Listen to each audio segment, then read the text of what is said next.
Now look at what you see on the board. Somebody asked me a question today, and it got me thinking. That was a pretty good question. They were saying like, Dob, why do plants make glucose if they have all the energy they want in ATP? I said, great question. So if I were you, I'd write this down. This is good. Glucose stores whatever it says up there, 90 times more energy than ATP. The plant takes ATP and helps put that molecule glucose together. But glucose, when it's all said and done and built, 90 times more energy. Here's another one. Glucose can be stored without losing that energy.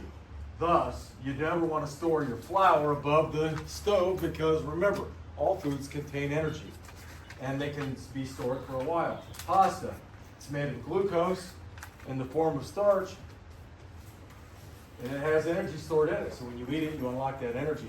But ATP, it's like a battery. As soon as you fill it, it goes dead. So you got to use it right away. So you go, ATP, use the energy, it goes back, and it just does this over and over and over again. Okay? Now the second step is the Calvin cycle. First step, light-dependent reactions. Who can tell me where the first step takes place in the chloroplast? Anybody? What about, can anybody tell me for $1? I heard somebody say something, I don't know what it was. Anybody want to guess? Where does it take place? Step one. Where you got? The thylakoid membrane. Thylakoid membrane. Bam!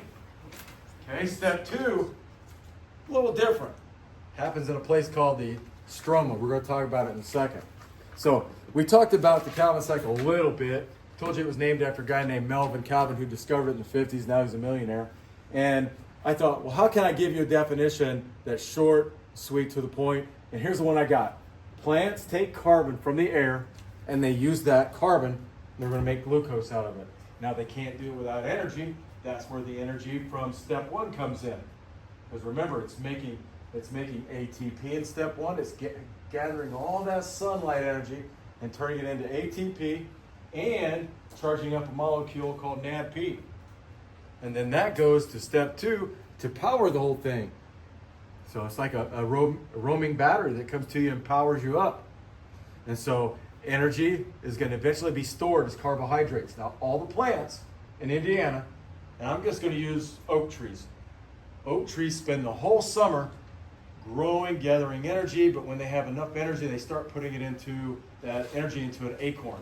That's where that glucose goes into the form of starch and other things inside that acorn. The rest will go into the roots. That way when the plant goes asleep in the wintertime and it comes back up, the good stuff moves back up and it has enough power to do stuff. So that's the whole idea behind plants. Thank goodness for them.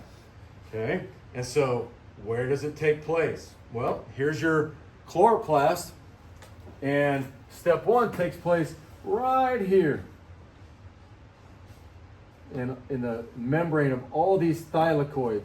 Thylakoid, look at all these green stacks here, right there in the membrane. You remember what pigment's found right here? Chlorophyll, right? Yeah, chlorophyll's there. But step two takes place, and you can't see it, it's off camera, right here. Anything inside there that's a liquid, that's called stroma. And so that stroma surrounds everything, supports everything, and expands the chloroplast. That's where step two takes place, is in that space. Okay, that might come in handy later today. Now, makes sense. I think this one's a little more complicated than the first step. Maybe it's just me. So I went ahead and I put the players on there. What I mean by players, these are the things you're going to run into, the parts of this that make it work. So this is the step where it's taking carbon out of the air. And think about this. Every breath we take with CO2, you're actually breathing out carbon as an element attached to two oxygen. If you could get rid of the oxygen and capture all that carbon, you could make dry ice with it. You could get enough. You could make diamonds with it if you could capture enough of it and squeeze it down. It's pretty cool. And all the plants, they love it. And I think I told you a story about my grandma who always talked to her plants.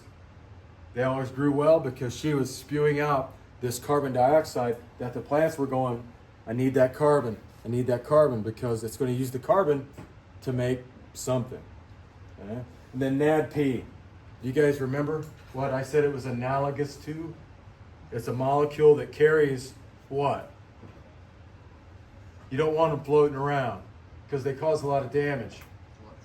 Electrons, right. So, like, if none of this is like coming back to you from Thursday, man, write it down again so you have it in multiple places. Remember, NADP is just a molecule that carries electrons, and I use the picture of my favorite kind of truck. Trucks are built to haul. NADP is like a truck that's made to haul electrons. Okay. Now, ATP, not going to go through that again. We've talked enough about it, right? Energy currency. So if you get this, and use this, put them together, you're going to get the sugar. Remember, what was the sugar's name? Glucose. Uh-oh, I'm running out. Anybody tell me what the formula is? C6H. What? O6. Good. Getting it down by sight. We like that. Pretty good. Any questions so far? All right. Now, I'm going to show you the way I wish it was taught to me at first. Now, you're going to see this, and I chose the simplest diagram that I could find.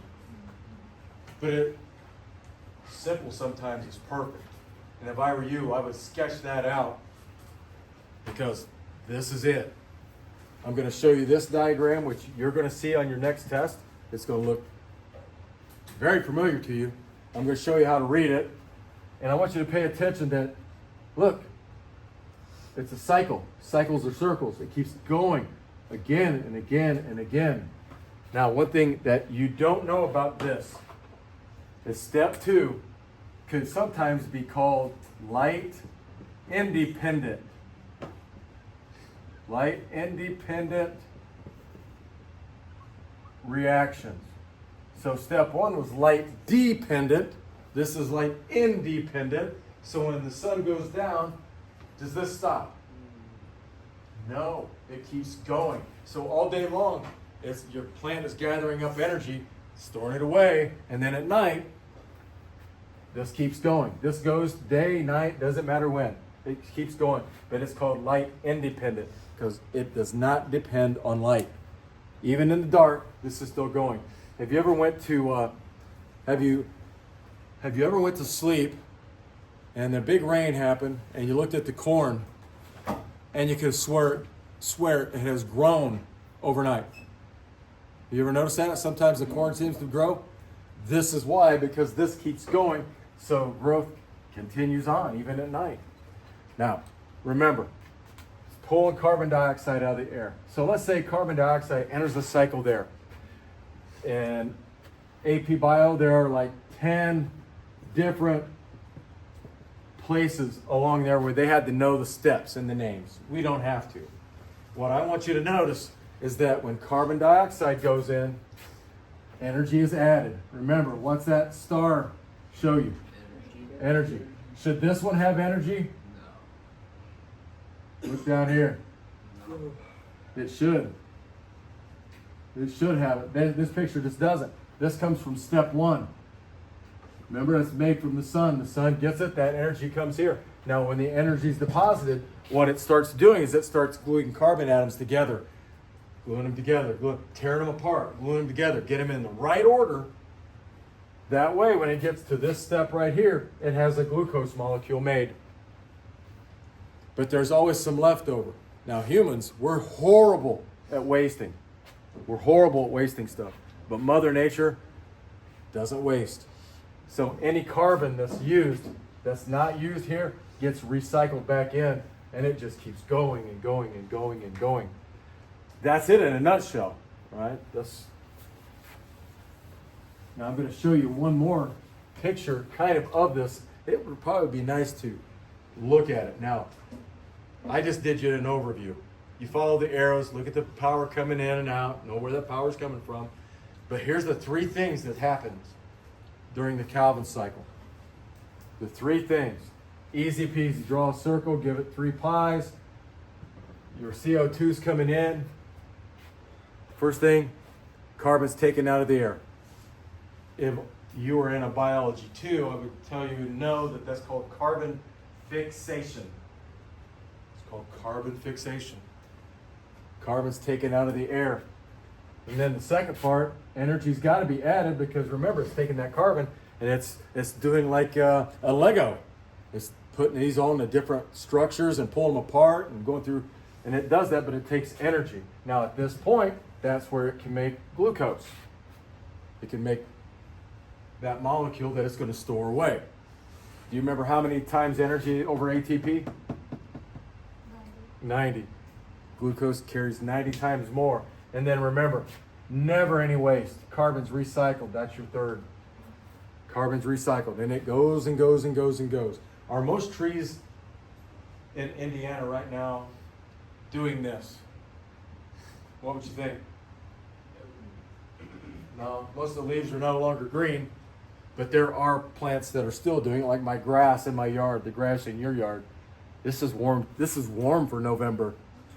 Mrs. Garcia's like, I thought there was supposed to be snow by now, but wait, Thursday we're going to get that. Okay. Any questions? Okay, last thing, and this is going to finish your notes for the chapter or the unit. Okay, now we've mentioned this before, but I want to make sure you get it again because I kind of have a feeling you're going to be seeing this again at the test at the end of the year in biology. And I want you to do well. Okay, it's called the endosymbiotic theory. You might remember that we talked about it earlier. And you see that word theory? Is it a fact? Is theory fact? Was there anybody there to see this happen? No.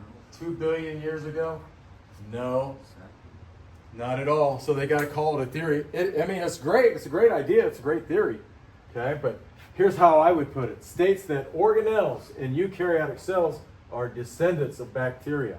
Well, we're made up of eukaryotic cells. And the reason I want you guys to, I mentioned this here, is because we've already talked about the chloroplast, which they used to think used to be a bacteria. And we're getting ready to talk about the mitochondria, and they think that it used to be a bacteria because they're both the same size as a bacteria.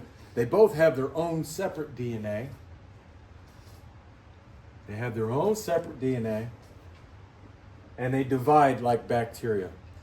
So, however it happened, a eukaryotic cell engulfed one of these, and they kind of made a pact, and the new organelle, whether it was a chloroplast or mitochondria, said, hey, I'll give you energy, you feed me. Deal. Basically, that's what it says. Okay, but that's called the endosymbiotic theory. Endo, do you guys remember what endo means? Inside. And symbiotic just means something living inside.